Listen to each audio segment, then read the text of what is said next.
Oke, assalamualaikum warahmatullahi wabarakatuh. Saya Berbeda Volkofron 12 Di sini saya akan menjelaskan proses terjadinya korosi. Dimulai dari pengertian, korosi merupakan proses kimia yang membuat logam membusuk. Pembusukan logam berbeda dengan pembusukan makanan maupun tumbuhan hewan, namun lebih mirip dengan pelapukan kayu. Dilansir dari situs tertentu, korosi terjadi dikarenakan permukaan logam bersentuhan dengan gas atau cairan kimiawi. Korosi menyebabkan logam menjadi berlubang, rapuh, dan berubah warna menjadi coklat. Reaksi redoks yang tidak diinginkan pada besi dapat menyebabkan karat berwarna merah kecoklatan.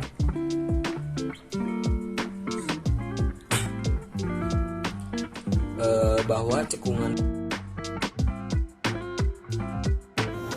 Faktor penyebab korosi. Yang pertama, permukaan logam yang tidak rata. Logam yang permukaannya tidak rata akan mudah mengalami korosi. Hal itu diakibatkan oleh terbentuknya kutub-kutub muatan di permukaan logamnya. Kutub muatan tersebut ada yang berperan sebagai anoda dan katoda. Yang kedua, terbentuknya sel elektrokimia. Terbentuknya sel elektrokimia ini dilatar belakangi oleh adanya dua permukaan logam yang saling bersinggungan.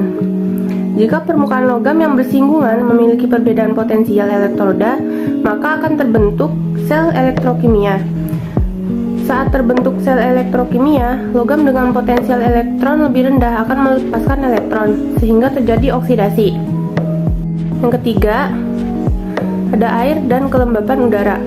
Air dan kelembapan udara memegang peranan penting pada proses terjadinya korosi. Semakin tinggi kadar uap air di sekitar logam, semakin mudah logam mengalami korosi. Jika logam berada di daerah yang memiliki kadar air rendah, seperti di gurun, proses terjadinya korosi akan berjalan lebih lambat. Keempat, elektrolit. Elektrolit merupakan tempat atau media yang menjadi tempat berlangsungnya transfer muatan.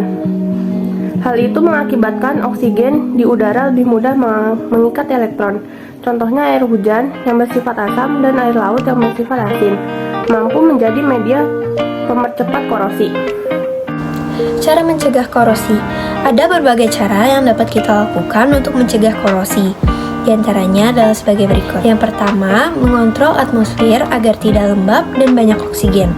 Misalnya dengan membuat lingkungan udara bebas dari oksigen dengan mengalirkan CO2. Yang kedua, melakukan pelapisan logam atau coating. Pencegahan ini dilakukan dengan cara sebagai berikut. Yang pertama ada organic coating, seperti pengecatan, melapisi dengan oil atau minyak, memberi lapisan plastik, electroplating, pelapisan krom, pelapisan timah, dan yang terakhir oxide coating. Cara ketiga untuk mencegah korosi adalah galvanisasi. Galvanisasi yaitu melapisi logam dengan seng, contohnya atap seng. Lapisan seng dapat mencegah kontak langsung logam dengan oksigen dan air. Cara keempat yaitu sterilizing. Sterilizing adalah mereaksikan logam dengan asam fosfat sehingga permukaan logam tertutup dengan fosfat, sebagai contohnya badan mobil. Cara kelima yaitu menggunakan perlindungan katodik. Perlindungan katodik dilakukan dengan cara menghubungkan logam yang akan dilindungi dengan logam yang lain yang mempunyai potensial elektroda yang sangat rendah, biasanya Mg. Ketika terjadi oksidasi, logam yang dilindungi akan segera menarik elektron dari logam pelindung sehingga oksidasi akan berlangsung pada logam pelindung tersebut. Oleh karena itu, logam pelindung teroksidasi makin lama-kelamaan dapat habis dan harus selalu diganti dengan yang baru secara periodik. Cara terakhir untuk mencegah korosi adalah dibentuknya paduan logam atau alloy. Jika logam dipadukan sehingga menjadi logam campuran dengan unsur-unsur tertentu, maka logam tersebut akan lebih tahan terhadap pengeratan.